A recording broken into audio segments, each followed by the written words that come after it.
For this fight, I've been training out of Adrenaline Training Center pretty much exclusively, but we've had a lot of guys in from different gyms, so getting a mix of training partners this camp. My camp has been really good. I've been training really hard for this fight, and I'm excited for the challenge.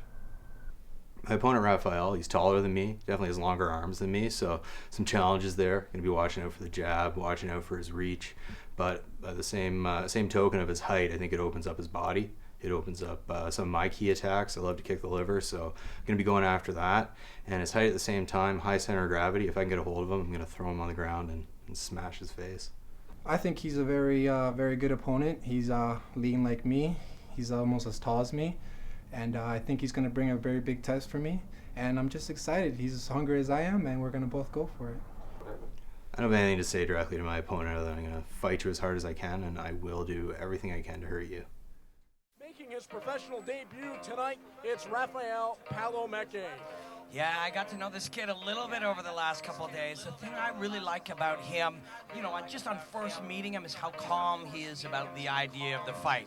He's about to walk to the cage in front of all these people and make his debut as a professional mixed martial artist. And this kid has been hanging out just like he's getting ready to go to the movies. Now he comes to the cage with an impressive amateur background behind him. We're talking about 4-1 as an amateur, as he corrected me last night during the pre-fight interviews when I said, "Are you 3-1?" He said, "No, 4-1." So I wanted to make sure I got that straight for him. By all means, you can make a mistake with a guy's one of his losses, but do not make a mistake with one of his wins. Guys are very proud of how hard they work for that. But this is a whole new ball game. That amateur background, that amateur experience will help you, but this is the one that matters. You're going to come out here in front of your family and friends, and there's another man standing in the cage who wants to beat you up in front of them. That's a whole new pressure. Now Palomeke does come out of a very strong camp, Platinum MMA, right here in London. Robin, strong competitors coming out of that camp. He wants to join those ranks. Yeah, and kicking off the main card tonight is going to be one of those guys, Jeff Fuchs. And Fuchs is out of Platinum as well. And man, there are a ton of people here to see this guy make his heavyweight debut. But Palomeke, he's got quite the crowd here as well, and he wants to start the night off with a bang. Now you're going to see his opponent Ryan Waterman come to the cage momentarily. What Palomeke has over Waterman coming into this is size and reach. We saw them yesterday at weigh-ins. No doubt Palomeke does have a big reach advantage over Ryan Waterman. He's going to want to use that to keep him at the end of his jab. Yeah, you know what? Reach has become one of the really important aspects in professional fighting. Obviously, if you can use your reach properly, you can hold guys on the outside where you can hit them and they can't hit you. But there's a way to counter that, and that's to slip off the line and get inside, smash up the body, try to take the guy down. And Waterman might look to do that, but he comes out of Adrenaline Training Center. He knows how to strike too.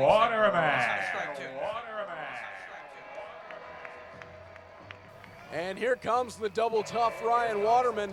His first professional fight was at PFC 1, lost by a TKO to Chris Watson, who's got dynamite in his hands. No shame in that loss if you're Ryan Waterman, but he had an amateur record of 4-2. He wants this win badly. Yeah, the guys at Adrenaline speak really highly of him, and when you start off with a loss, everybody dreams of coming out doing really well in your first pro fight. You imagine yourself winning your first bunch of them, and instead you start with a loss, so you got to bounce back. And a knockout loss is a tough one. Hopefully Waterman is aggressive early instead of being tentative, and sometimes you get a little gun shy off that knockout, and we'll see. And Robin, one of our PFC mates here on the broadcast, Alex Gasson, has had Ryan Waterman in many of his grappling tournaments. We know Waterman is good on the ground, and we know after watching that Chris Watson fight, he can take a punch. Yeah, these days, if you're going to scout an opponent, if you're going to scout a fighter, you better be up to date. You look at someone from Adrenaline and you go, oh, he's a striker. Well, that's not the case there or at any top-level gym. You got to expect guys to have the complete game. It's 2014. Fighters are very complete. Even at 0-0 or with one fight like Waterman, you'll see how complete these guys are. And with that, we'll send it back into the cage for the introductions with Mike Markham. Excited to get this one started, man.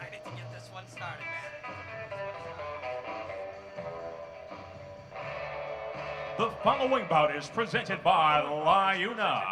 This bout is scheduled for 3 5-minute rounds in the PFC middleweight division. Introducing first, the man standing to my left and fighting out of the blue corner. He stands 6 feet 3 inches tall and weighed in at 179.5 pounds. He is a kickboxer and makes his professional debut inside the cage tonight, fighting out of London, Ontario, Rafael Palamecki.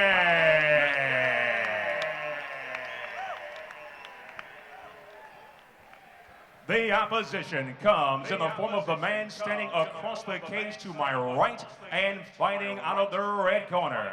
He stands 6 feet tall. His official weight, 179.5 pounds.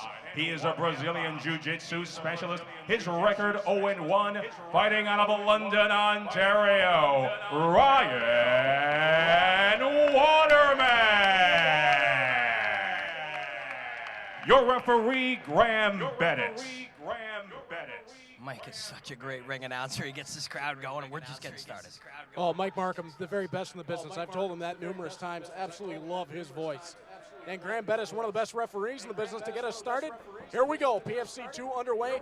Both men, Robin, wearing black trunks this evening, and Palamecki starts out heavy. Yeah, he lands that jab early, and that jab gets you thinking sometimes, interrupts your thought process. Suddenly you're like, damn, I am standing here in a fight, and everyone's looking at me. And that's what started off the trouble for Ryan Waterman last time. Waterman likes that kick to the liver, threw it there, but 8-1 on the way in. Palamecki is nice and relaxed. His hands are low early, though, and Waterman is not just a ground guy. He's going to have a heavy right hand. He's going to look to land it.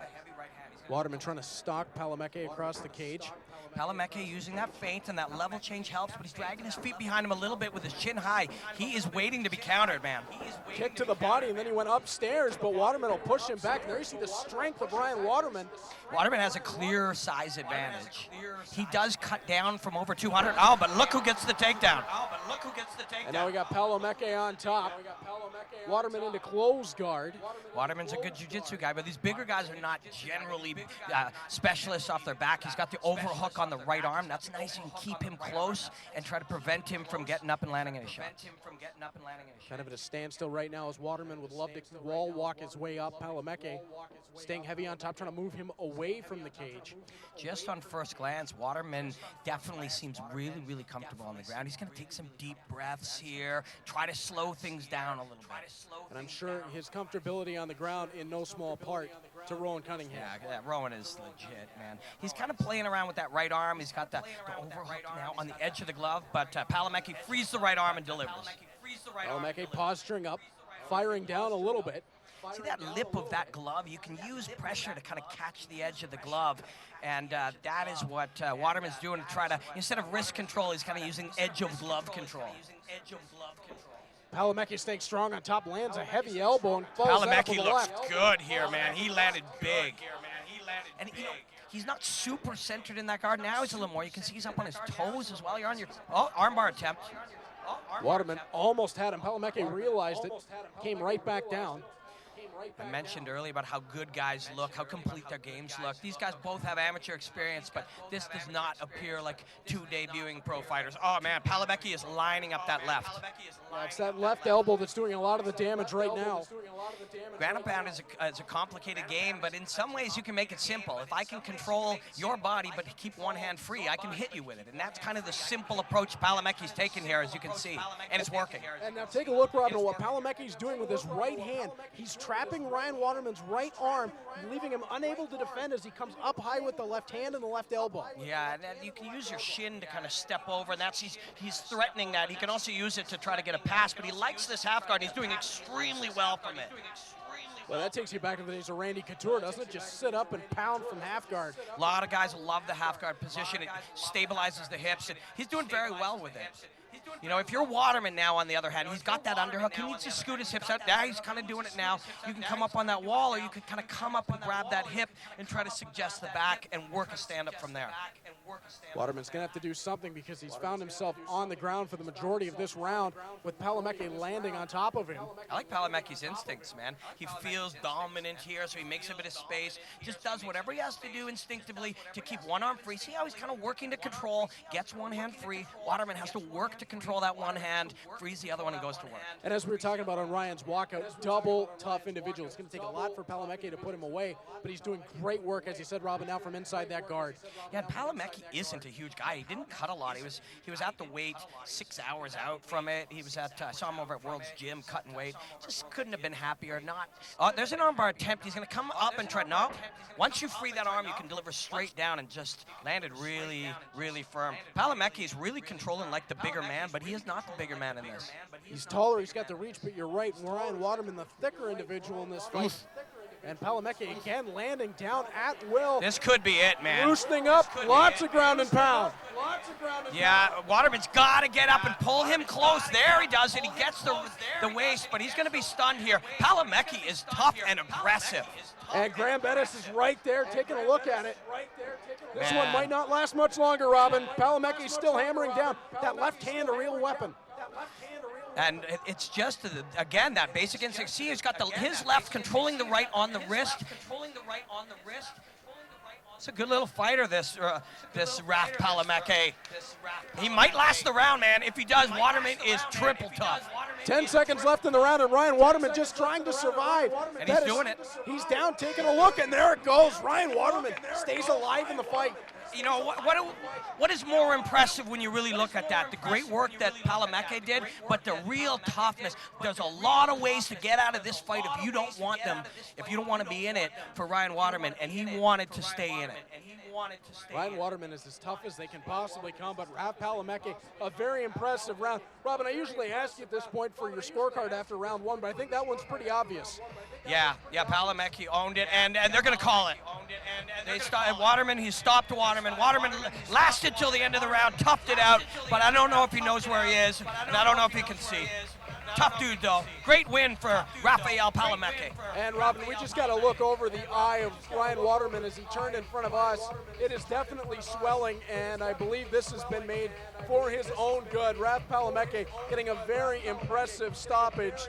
That is a brilliant way to debut as a pro. We'll look to see him again inside the PFC cage, no doubt.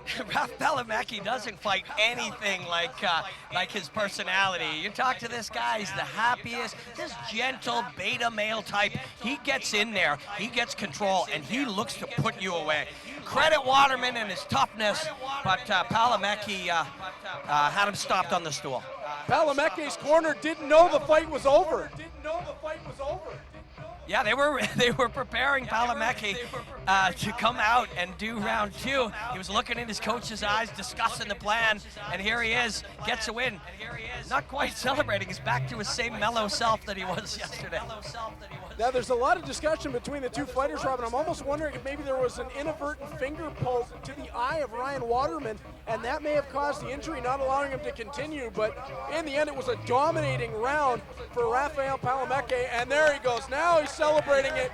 Yeah, it took him a second to realize just exactly what had happened. But, you know, hey, man, there could have been all types that happened, but no matter how you look at it, that was an incredibly dominant round, an incredibly aggressive performance by Palamecki, and he stopped Waterman. Waterman stood up, didn't know where he was, couldn't see. End of story. Nice win. 1-0 as a professional, Rafael Palamecki. And this is definitely a good stoppage for the safety of the fighter as well. And there's the sportsmanship that you see in MMA. You gotta love it. They go to war, 5 minutes, Palamecki's all over Ryan Waterman. They come back to center cage, shake hands. They're right back to where they were yesterday.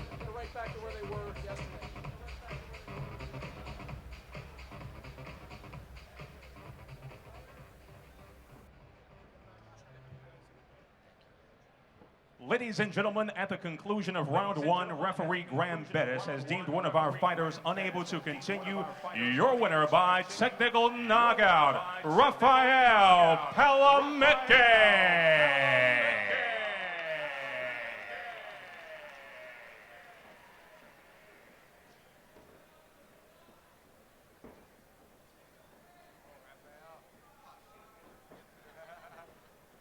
Ladies and gentlemen, I'm with Rafael Palamecki, who just absolutely dominated that fight in the first round. Please tell us where you're at right now. That was a fantastic win. Well, you know, I'm very happy. Waterman's a very tough guy, you know. I told him, yeah, I respect him a lot. I respect where he comes from, you know. Hey, man, you know, he was really training hard in the pads over there, you know. And I just changed my game plan. You know, I thought I could ground and pound him a little bit. I could probably finish him that first round. But, man, guy's a tough dude. Really tough dude, man. You started off that fight with a really stiff jab, and it took him off his rocker. Once you got him to the ground, you just relentlessly punished him, kept him there, stayed in that guard, and just smashed away with those elbows. What, you know, what was going through your head when he was trying to throw those arm bars on, and you were just kept coming back, coming back? Well, you know, I've been doing jiu-jitsu a while with some great trainers, and you know, I just kind of see them, you know. He tried to work off his back, you know, and like I said, I'm just adding some new things to my game, so, you know. The jab's okay, you know, I love the jab. I'll keep bringing it, you know, it's just a little bit of my stand-up. I don't want to show too much yet, so. Well, is there compliments of Anytime Fitness, Pump Supplements, and Toscano's Pizzeria and Bistro? I'd like to give you this here. Is there any shout-outs and things like that you would like to say to your team or sponsors? Well, first I'd like to say Black and Diamond Bar and Grill. They sponsored me today. They believed in me. Thank you to them. Hey, check out their after party today. We're going to be there. I'll buy a drink for my opponent, too. Anybody who comes out, you're all welcome. And I'd like to just thank Team Platinum. Team Platinum, from day one, they've been there for me. And of course, BO4, you know, everybody who's helped me grapple for this fight, thank you. Work is paying off, so thank you. I tremendously honor everybody. I'm happy to be a part of PFC, and God bless all of you, for real. Ladies and gentlemen, perfect record of 1-0, Rafael